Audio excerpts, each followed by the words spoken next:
Tonight on CTV News, police launch a pre-Christmas operation into some of Christchurch's worst crime suburbs. How well do Freedom campers know the new bylaw? And more street art brightens up the central city.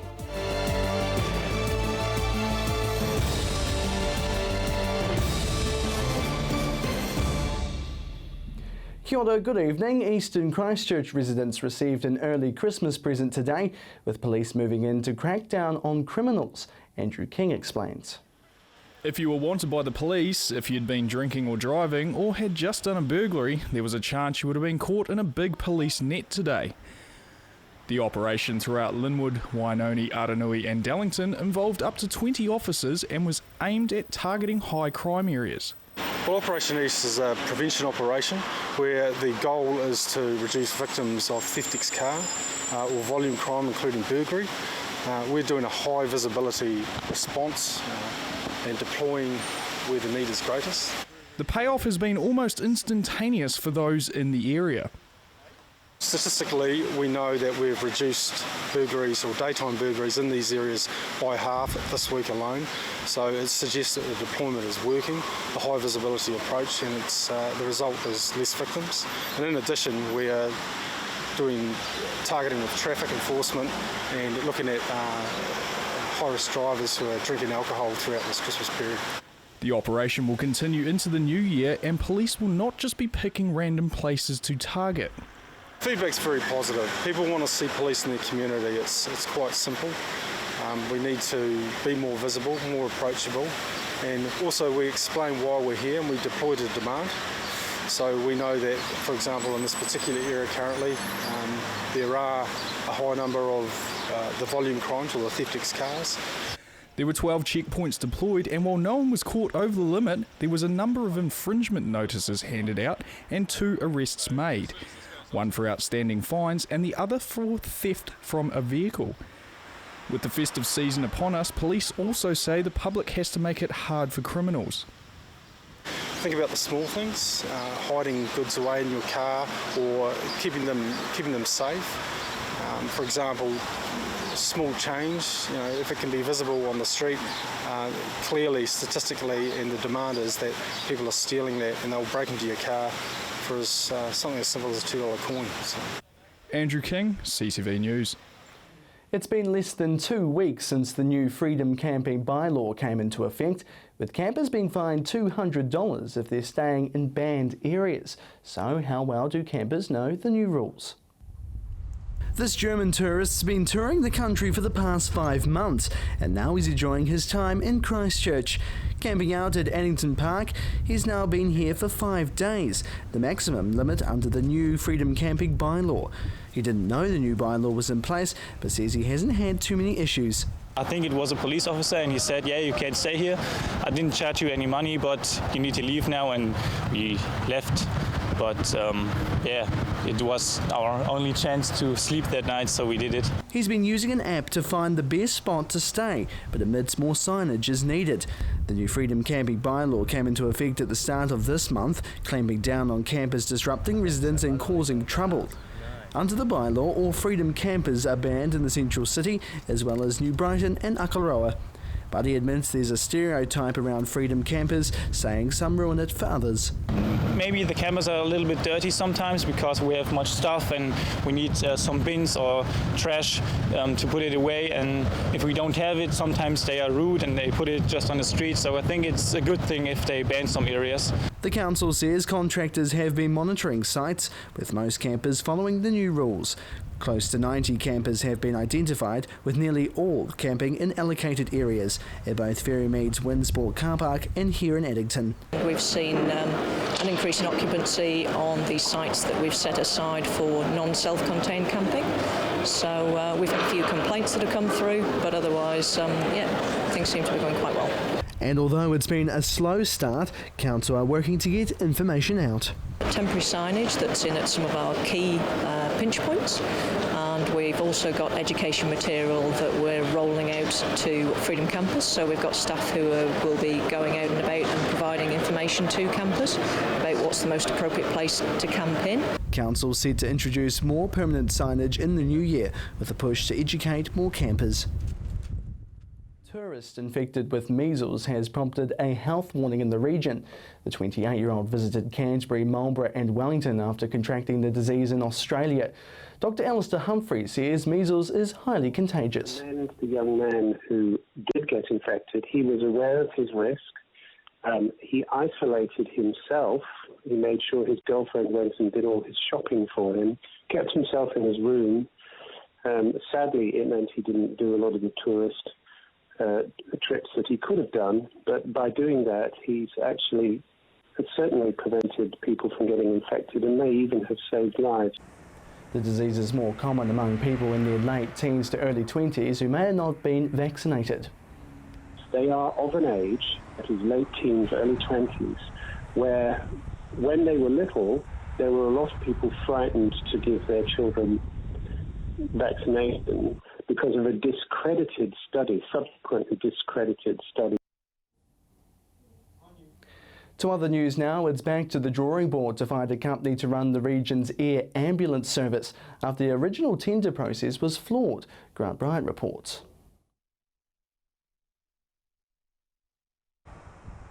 The tender process for the region's multi-million-dollar air ambulance service appears to have been botched. Tenders for the helicopter and fixed-wing operations covering Canterbury, the West Coast and Chatham Islands closed last week.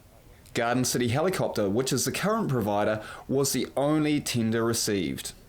But in a surprise move, the Canterbury District Health Board has reopened the process, citing the need to be more in line with government-approved rules for sourcing contractors.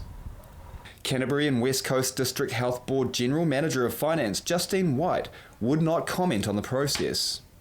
The letter sourced by CTV News says reopening the tender would boost transparency and fairness. We're very happy with a robust tender process and open to all competition. Garden City is more than happy to take part in an open tender process. Garden City Helicopters has been the region's air ambulance provider for nearly 20 years. Grant Bryant, CTV News. The first flag referendum results will be released tonight after weeks of postal voting. Over 47%, that's close to 1.5 million of enrolled voters, have returned their voting papers, deciding on which flag will run against the current flag in a second referendum in March next year. The winning design is expected to be announced around 8:30 tonight, with a final count-up expected on Tuesday next week. Well, still to come here on CTV News, Richard's here with your neighbourhood news update.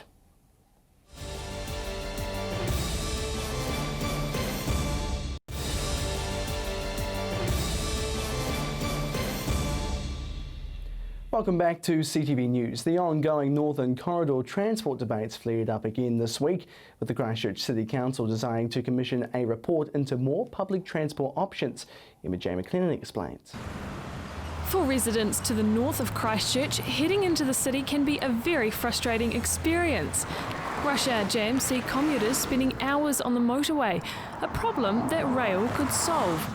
The problem I find is we build more roads and it just encourages more people to get in the car and drive, and you have a new road and within a few years that's congested as well, whereas I think there's a lot more opportunity with the tracks if we start looking to utilise that, getting people into the trains instead of cars. Council discussed the Northern Corridor transport issue yesterday and resolved for staff to make a business case on public transport solutions for the entire city.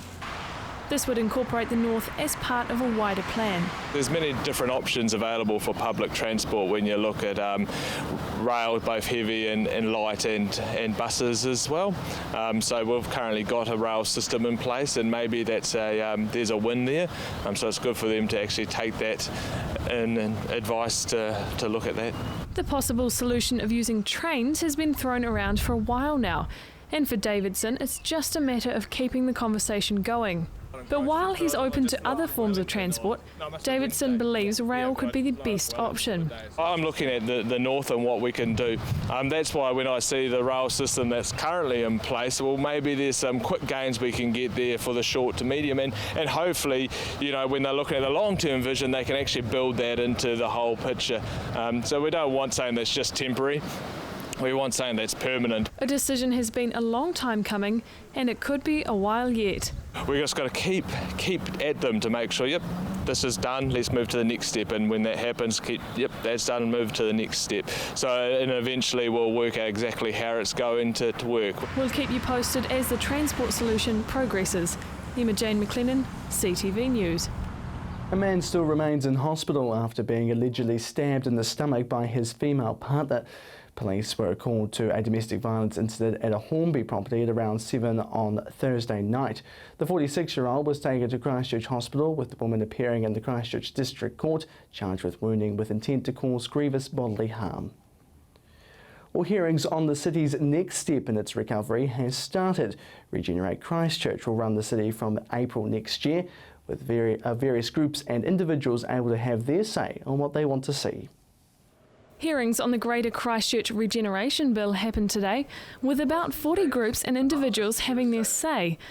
The plan is to phase out the government's hand in the rebuild and hand over the power for a locally led recovery. In April next year, the Canterbury Earthquake Recovery Authority will expire and be replaced by Regenerate Christchurch. Among those giving submissions today were community groups, business people and the council. Mayor Leanne Dalzell commended the bold legislation and said it offered Christchurch real hope for the future. Some criticised the submissions process, calling it a done deal as the Regenerate Christchurch boss, Arts Centre CEO Andre Lovett, has already been chosen. Emma-Jane McLennan, CTV News. Now let's cross to Bridget Rutherford in the newsroom with what's happening in your neighbourhood.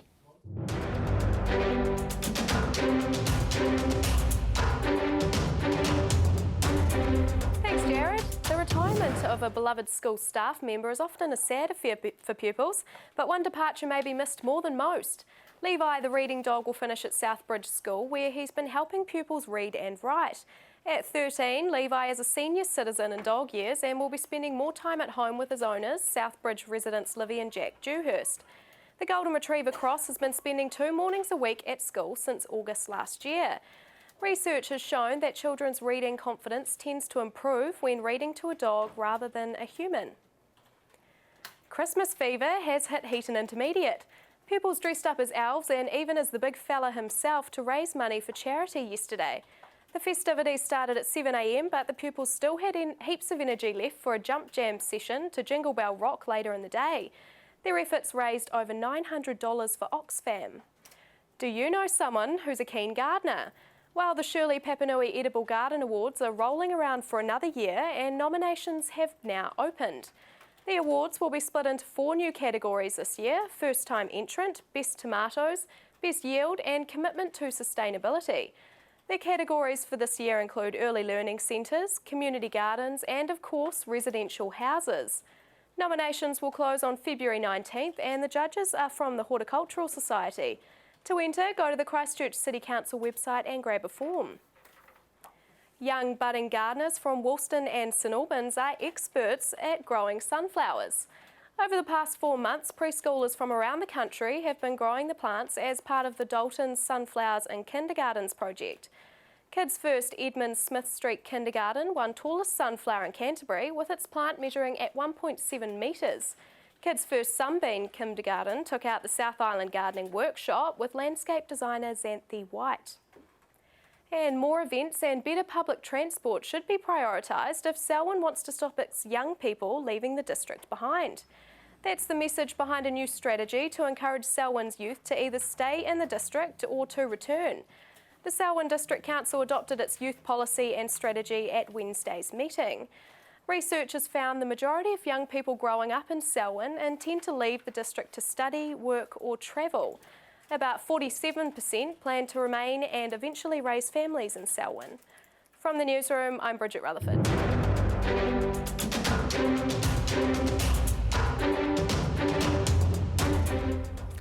Thanks for that, Bridget. Well, Ngāi Tahu's welcomed a new committee working directly with the Christchurch City Council on major decisions. Te Hononga Council's got the go-ahead to work with the council to give a Māori perspective on Christchurch issues as part of the council's obligation to work with Māori under the Treaty of Waitangi.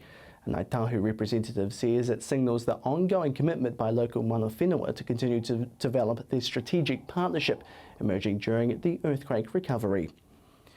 Well, still to come, your weekend sports preview plus the region's weather forecast.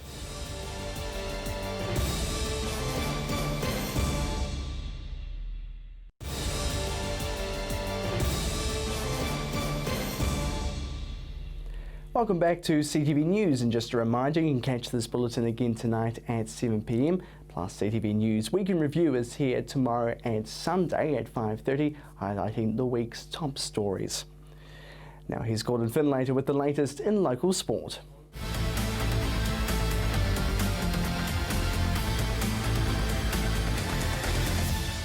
Canterbury United are back in the win column after a 2-0 victory over Waibop United last night. After starting the season with 2 consecutive victories, the Dragons have struggled of late, coming into last night's game on the back of consecutive defeats. After both teams struggled to create much in the first half, Canterbury wasted no time in the second. The tried and trusted long ball gave the Dragons a 1-0 lead early in the second half, with Angus Kilcolly getting on the end of a well-placed flick-on before slotting it through the Waibop United keeper's legs. Canterbury then wrapped things up with less than 10 minutes remaining, defender Brock Messenger climbing high and heading home from a well-directed free kick. The win moves the Dragons up to 3rd in the ASB Premiership behind Auckland City and Hawke's Bay, with their last match before the Christmas break coming next Sunday against Southern. Well, to cricket now, and the Canterbury Kings are just 2 wins away from ending their decade-long drought without a limited overs title. The Kings travel to New Plymouth today ahead of the Georgie Pie Super Smash 2020 finals. Auckland and Otago will play tonight, with the winner granted direct entry into Sunday's final, while the Kings will play tonight's losers tomorrow for their chance to reach the final. An all-local squad of 13 will travel for the finals, with Australian imports Mike Hussey, Shane Watson and Aidan Blizzard all unavailable for the weekend. Well, there was recent success for Christchurch skeet shooter Chloe Tipple on her road to Rio. Tipple won a nail-biting finals competition in Sydney to take out the Oceania Continental competition. The 24-year-old and Australian Commonwealth Games gold medalist Laura Coles fought it out in a sudden death match after both shooting a perfect 14 from 14 in the gold medal match. Tipple held her nerve to take the title, with Coles missing a target on her 3rd pair.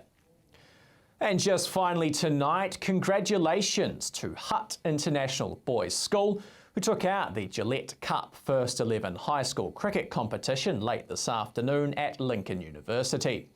Unfortunately, Canterbury representatives Christchurch Boys High were unable to go 4 in a row, but can count themselves unlucky after suffering defeat at the hands of Hutt earlier in the week via a super over after their 50-over match ended in a tie.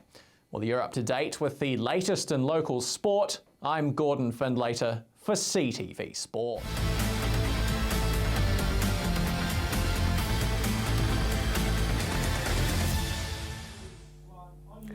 Thanks for that, Gordon. Now here's Mercy with your region's weather forecast. Thanks, Jared. Well, today mostly sunny skies and fresh northeasterly winds, particularly for coastal areas. It was a little bit milder for inland places. 17 was your high today, Timaru, 18 there for Temuka and Geraldine, and Twizel quite a bit warmer on 25. 18 was also your high, Christchurch, 19 there for Ashburton, and 22 for you, Darfield. Taking a look further north now, Kaikoura on 20 degrees today, 21 there for Cheviot and Rangiora, 22 for Amberley and Culverden, and 24 for you, Hanmer Springs. Over to the mountain ranges, Lake Tekapo on 20 today and 18 there for Mount Cook. Now tomorrow, your Saturday Timaru is looking fine and sunny. We are seeing the potential for a few splits around the afternoon though. Blustering north to northwest winds for you, and 27 degrees is your high. Ashburton, another hot one here, 28 degrees. Northwesterly winds also predicted, and again could be a few soggy patches later on the afternoon. Christchurch, your high 22, so a little bit cooler than your friends in Wellington, Ashburton and Timaru. Northwesterly winds there and 9 for your overnight low. Kaikoura, a sunny one in store for you with 24 degrees as your high. Could be a few spillover showers from the west though as well in the afternoon. South Canterbury, Saturday you're expecting northwesterly winds as well. A few showers there for Twizel later on, but 25 degrees as your expected high during the day. Central Canterbury, those northwesterly winds are also present, but the temperatures are getting up there in the late 20s, so 28 for Akaroa and Darfield. Heading further north now, Hanmer Springs on 27, along with Cheviot and Culverden. 29 though for Amberley, taking out that region's high with northwesterly winds. Mountain ranges are seeing 25 for Lake Tekapo and 23 for Mount Cook. Now Sunday, looking ahead, we are seeing sunshine with northwesterly winds first up. However, that's going to be changed in the afternoon for you Christchurch. A few southwesterly winds coming in and we are seeing a bit of rain for you guys into the major centres. Bit of rain, could be a few heavy falls in the afternoon. Monday though, looking dry and fine with northerly and northeasterly winds, 24 degrees there for Ashburton. Looking ahead for everyone else on Sunday, a few spits of rain for you Lake Tekapo and also a few heavy falls for Arthur's Pass. Everywhere else looking fine and dry throughout the morning. However, we are seeing a few heavy falls in the afternoon, particularly for central and heading further north in the Canterbury region. Monday though, looking dry and fine, northeasterly winds for most places, particularly those coastal areas, and northerly winds as we head further inland. So over the next few days, the weekend is looking fine and sunny on Saturday. Could be a few spillover showers from the west on Saturday afternoon, but just brief. And on Sunday, we are expecting that rain coming through Sunday afternoon. That's your update for Friday though. Have a great weekend. Back to you, Jared. Have a great weekend as well, Mercy. Thanks so much for that. And just before we go tonight, more street art's been popping up around the city ahead of the second Spectrum art exhibition. So we leave you tonight with time-lapse footage of the artwork going up. That's CTV News for Friday. You can find all our bulletins on demand at ctv.co.nz. Thanks so much for joining us. I'm Jared McCulloch. Have a super weekend, Canterbury.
Supporting local content so you can see more of New Zealand on air.